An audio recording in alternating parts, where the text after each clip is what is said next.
KMS, Mrs. Hines here. I'm going to show you how to attach a vinyl sticker that was cut with heat transferable vinyl and attach it to a sweatshirt. Come on over. So the first thing I did was use a software program called Silhouette Studio to design my custom graphic. The next thing I did was I took vinyl, here back up a little bit so you see, that looks like this, and I cut it using the Silhouette vinyl cutting machine.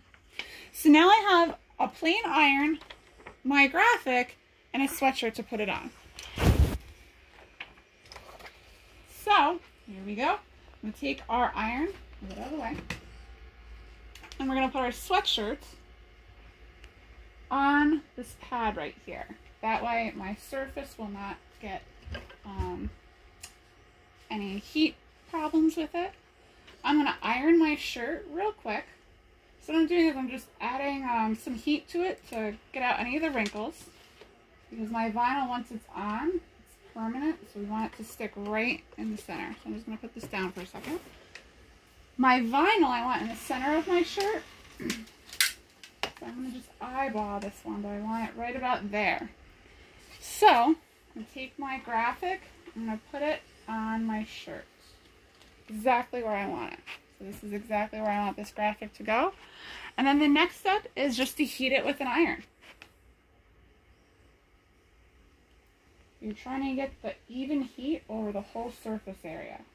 Now when people do this professionally, they may have a heat press, which is a big iron that will iron the entire surface all uniformly at once. But in Mrs. Hines' sheshed, this will work just fine.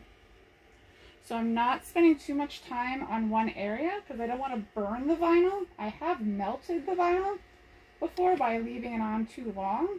So it's really kind of, you're just doing it by the touch. And you're melting the backing of the vinyl onto the surface of the shirt. That's very hot because my iron is set to probably about 300 degrees or so. So you could take just your sleeve, kind of press it on there. You're also dispersing the heat when you do this. So just be careful, you can wait. But again, professionals have a little cooling block, what they'll use. I have my sleeve and it works just fine. So now, I'm going to test a small piece. I'm going to peel it back. Do you see how the vinyl is attached just to the medium of the shirt? And it's coming off of that transfer. I'm doing this very slowly. If for some reason the vinyl was sticking to the clear transfer tape, I would just heat it up a little bit more and then wait for it to cool and then try to peel again.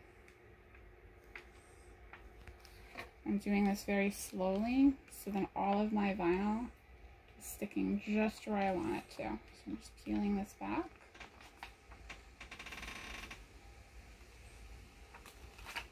Sweet. Now, if you see, you're like, Mrs. Hines, you're missing the W and the E. So when I printed that the first time, this got messed up. So I just printed it again. I had some extra vinyl stuck over. I left this here so I can kind of register it and so it lines up properly. I'm going to cut it with just some plain scissors. And I'm going to do the same process where I just kind of line it up. I place the vinyl where I want it to go. And then I'll just heat it with my iron.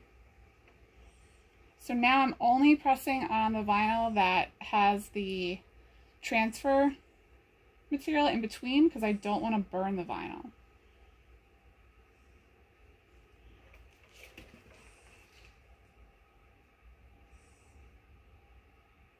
That's why I like using an iron. Once I can afford a heat press, I'm sure we'll get to that point at some point, but for now this works just fine. So again, just press that vinyl onto the shirt, wait for it to cool, peel it back,